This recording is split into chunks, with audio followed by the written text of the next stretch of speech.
Hi, I'm Meg with Knit or Done. Today we're going to go over how to do brioche. This is a really neat stitch. Look at this. It's so fluffy and stretchy and really comfortable and soft, and it's exactly the same on both sides. Another property of brioche is that once you cast on, the brioche is going to spread out a little bit. So most people cast on according to what kind of fabric they want, with a very loose cast on or by using a needle that's a size or two bigger than the yarn calls for.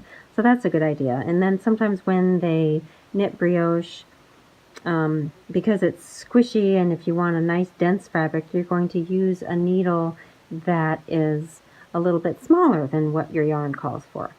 So here we are. I've cast on very loosely, and now I'm using a size 6 for a worsted weight yarn, and I'm going to start with my setup row.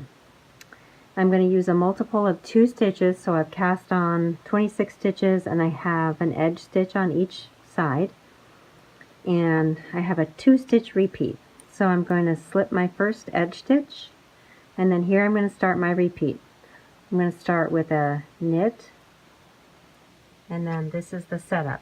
I'm going to do a yarn over, and I only have to yarn over the right needle. I don't have to yarn over the left needle to slip this. So I yarn over and slip, and then repeat again. Knit, yarn over, slip, knit, yarn over, slip. The yarn over slip is a brioche knit or a bark. You'll see it written as BRK. So once we have our brioche knit done, we do a regular knit stitch, brioche knit, knit, slip knit. And so you can practice doing that. It gets to be pretty fast. It's very comfortable. And just keep doing that for your setup row.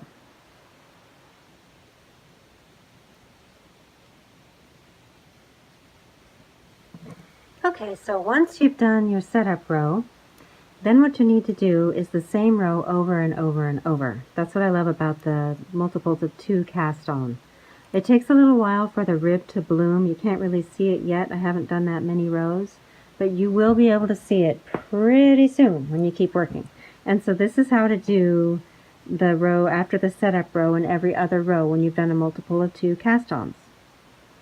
So I slip my first stitch. You don't have to have an edge stitch, but I prefer it. And then my first stitch here that's part of the pattern is a yarn over slip.